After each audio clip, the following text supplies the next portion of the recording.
జై శ్రీరామ్. మదమెక్కిన ఏనుగు మురిక్కాలువల పడ్డదంట.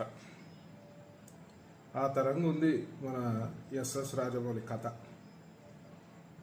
ఇవాళ ఎంతోమంది ఎస్ఎస్ రాజమౌళిని ఒక అద్భుతమైన డైరెక్టర్ అని చెప్పి అందరూ కూడా అభిమానిస్తారు. కానీ మొన్న ఒక స్టేట్మెంట్ తోటి ఇవాళ హిందూ సమాజంలో ఒక తీవ్రమైన వ్యతిరేకత వచ్చింది. మరి ఎస్ఎస్ రాజమౌళి, నేను కూడా ప్రశ్నిస్తున్నా, నువ్వు దేవుడిని నమ్మకపోతే నమ్మకు, మరి నీ ప్రతి ఒక్క సినిమాకు ముందు పెద్ద ఎత్తున పూజ చేసి మరి ప్రారంభోత్సవం చేస్తావు కదా, మరి నువ్వు నమ్మనప్పుడు ఎందుకు చేస్తున్నావు? ఆల్రెడీ అందరు విమర్శిస్తున్నారు, దేవుని కథలతోటి నువ్వు అడగోళ్ళు డబ్బులు సంపాదించినావు అని చెప్పి.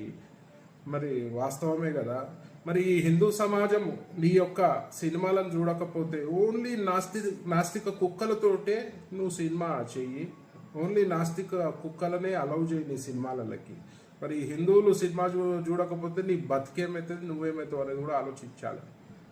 నీ బాహుబలిలోనే చెప్పినావు కదా, అహంకారంతో విర్రవీగే బల్లాల దేవ లాస్ట్కి ఎట్లా పతనమైందో నువ్వే చూపించినావు కదా.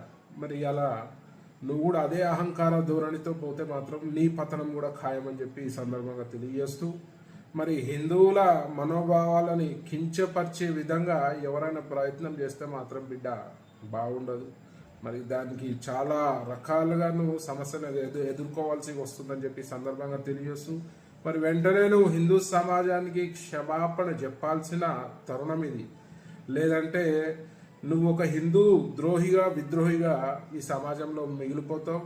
నీ ఎంత టాలెంట్ ఉన్నా కూడా పని చేయదు. ఎందుకంటే ఒకసారి హిందూ సమాజం విద్వేషిస్తే నీ బ్రతుకు హీరో నుంచి జీరో అవుతుందని ఈ సందర్భంగా తెలియజేస్తూ, వెంటనే నువ్వు క్షమాపణ చెప్పాలని చెప్పి నేను డిమాండ్ చేస్తున్నా.